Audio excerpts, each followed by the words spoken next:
¿Qué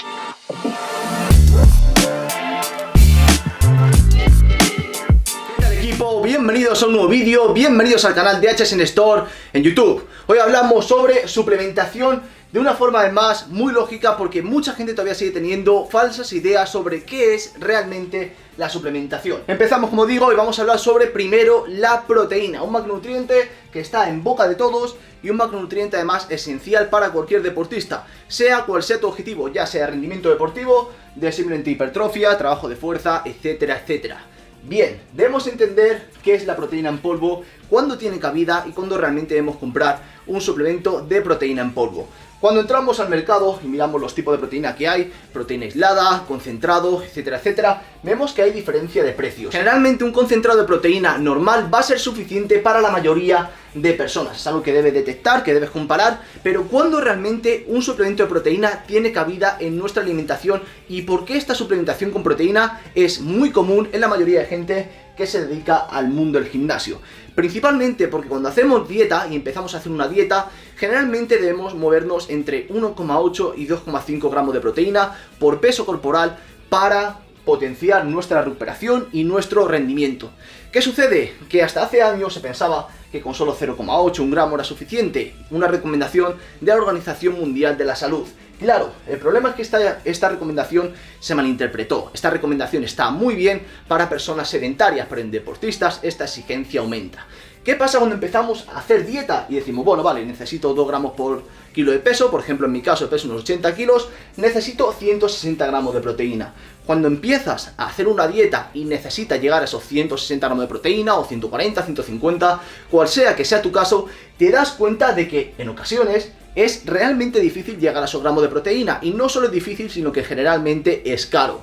Depende de la alimentación de tu país, depende de los precios de tu país, como por ejemplo el pescado, la carne, embutidos, lácteos, son bastante caros. Es cierto que tenemos también otras fuentes de proteína en nuestra dieta bastante baratas, como puedan ser los huevos o la pechuga de pollo. Pero sí que es cierto que cuando hacemos una dieta encontramos bastante difícil para ciertas personas que a lo mejor no les gusta demasiado la carne o no tienen ese tipo de alimentación, les cuesta comer, ya que al fin y al cabo, por ejemplo, un filete de carne es mucho más saciante que un batido de proteínas. Especialmente a gente ectomorfa que les cuesta crecer, que necesitan muchas calorías, se encuentran con que para llegar a los gramos de proteína o bien les cuesta mucho llegar, o bien si llegan luego les cuesta completar sus calorías necesarias, ya que esta proteína, esta carne, pollo, huevos, son alimentos muy saciantes. Es aquí donde entra la proteína en polvo y tenemos un batido de proteínas que es barato, que es fácil de digerir, que es muy rápido de digerir y que además le aporta variedad a nuestra dieta a nivel palatable. Un batido de proteínas de vainilla o de chocolate, evidentemente a todo el mundo gusta. ¿Quiere decir esto que esta proteína sea superior o inferior a la carne o al pollo? No, ni mucho menos. Está simplemente al mismo nivel y lo que viene es a facilitar tu nutrición. La gente tiene una mala idea, una idea equivocada de lo que es la proteína. La proteína por sí sola, en polvo, no te va a hacer avanzar más, no te va a hacer mejorar más y no te va a hacer llegar a un punto al que no puedas llegar sin proteína en polvo. Simplemente lo que hace es facilitar la dieta. Y teniendo en cuenta que la mayoría de gente no llega a sus requerimientos de proteína necesarios, es un suplemento muy utilizado por eso, por comodidad, por precio y por facilitación de la dieta, no porque sea mágico. Pasamos ahora a los hidratos. De nuevo, un elemento bastante utilizado por personas delgadas que necesitan ganar peso. Bien, necesito ganar peso, por lo tanto voy a meter un batido de hidratos. Hasta cierto punto, ese tipo de argumentos es correcto. Pero ¿qué encontramos? Que un batido de hidratos, por ejemplo, puede sumar 150 a 200 calorías. Un error muy grave en tu dieta, si buscas ganar masa muscular, es no llegar al aporte calórico necesario. Y es que si no llegas a tener un superávit controlado y sostenido en el tiempo, es muy difícil, pasado una etapa principiante, que ganes masa muscular. Por lo tanto, los hidratos pueden venir a parchear ese aspecto a una persona que le cueste comer, necesite hidratos y esté ya harto de la pasta, del arroz, del pan, de la patata, etcétera. ¿Deberíamos priorizar los hidratos procedentes de la alimentación? Sin duda, ya que estos alimentos van a tener también otro tipo de micronutrientes alrededor, van a ser alimentos nutricionalmente más ricos. Pero una vez tenemos una dieta controlada y decimos, bueno, a lo mejor necesito 3.500 calorías, ¿por qué no meter un batido de hidratos para facilitar el llegar a este número de calorías? Mismo punto y misma conclusión que la proteína. Los hidratos tienen que venir como parte de nuestra alimentación. Tenemos que ver nuestra alimentación, nuestra dieta y decir, mira, aquí tengo una facilidad para meter un hidrato o para meter una proteína. Por lo tanto, esta ayuda a la alimentación, que es muy útil y que evidentemente cuando la mayoría de personas que van al gimnasio se suplementan, aunque no todo lo hagan bien, evidentemente es muy útil, pero sabemos cuándo es necesaria, sabemos cuándo utilizarla cuando estamos haciendo una dieta. Si no tenemos una dieta, es cierto que generalmente la proteína va a quedar baja, pero si no hacemos una dieta, ¿cómo sabemos cuánta proteína necesitamos? ¿Cómo sabemos cuántos hidratos necesitamos? Como digo, dos recomendaciones, dos suplementos que funcionan, que son útiles, que tienen un montón de ciencia avalándolos detrás. De hecho, voy a dejar algunos estudios en los comentarios y demás para que veáis que no es solo mi palabra, sino que esto está avalado. Pero debemos primero controlar la alimentación. Entonces, dos errores muy claros: no llega a la proteína, no hay masa muscular, y no llegar a las calorías, por lo tanto tampoco ganamos masa muscular. ¿Proteína e hidratos pueden ayudar a eso? Sin duda. Pero para ello debemos saber qué está fallando primero. Entramos ahora en un grupo de suplementos bastante distinto. Hablamos ahora sobre la creatina y la cafeína. ¿Por qué son distintos? Porque si bien habíamos comentado antes que es muy sencillo conseguir proteína o hidratos en cualquier tipo de alimentación, en cambio la creatina, si bien está presente en la carne, por ejemplo, está presente en una muy pequeña cantidad como para que sea rentable o sea simplemente sostenible comer esa cantidad de carne para llegar a la creatina. Siendo la creatina uno de los suplementos más utilizados, más estudiados y más seguros, y además un precio bastante barato, incluso la creatina, por ejemplo, un sello Creapure que indica máxima pureza, es un suplemento barato, estaríamos hablando de un suplemento recomendado para todo el mundo.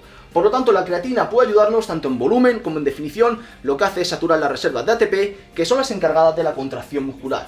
Esto significa que no te va a hacer ganar masa muscular por sí sola, ni mucho menos, y tampoco te va a hacer definir o mejorar tu rendimiento directamente, pero tiene cierto impacto que, ayudado de una buena dieta y de un buen entrenamiento, va a ser clave. Hablamos ahora sobre la cafeína, un ingrediente conocido por todo el mundo, mal usado generalmente y además abusado en nuestra sociedad actual. La cafeína funciona como antagonista de los receptores de adenosina. ¿Esto qué significa? Significa que la cafeína lo que va a hacer, por así decirlo, para que lo entendáis, es parar las moléculas de cansancio. Decirle al cuerpo: oye, no pasa nada, no llega ningún tipo de indicador, no llega ningún tipo de señal de cansancio, por lo tanto tenemos lo contrario: energía, concentración, incluso positividad a nivel mental. Tiene un montón de efectos muy positivos todos ellos. El problema ¿cuál es? Si en el día a día se utiliza mucho la cafeína, si se abusa de ella, el cuerpo responde a ello también protegiéndose. ¿Qué hace? Crea más receptores de adenosina, por lo tanto cada vez necesitas más cafeína para conseguir el mismo efecto, y cuando no tienes cafeína puede llegar un bajón y un descenso del rendimiento.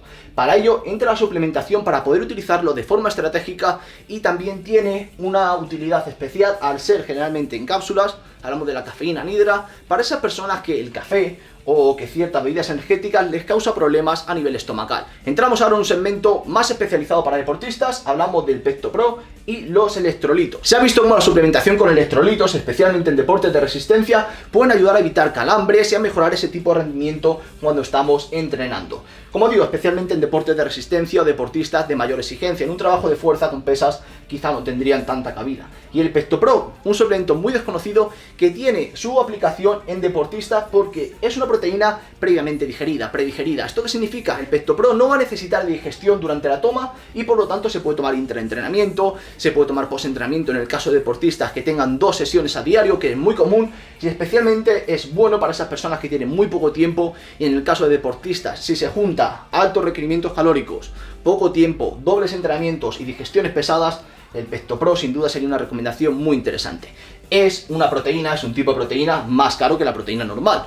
Por lo tanto, si no eres un deportista con dobles sesiones, mi recomendación sería ir a un concentrado o un aislado de proteína normal.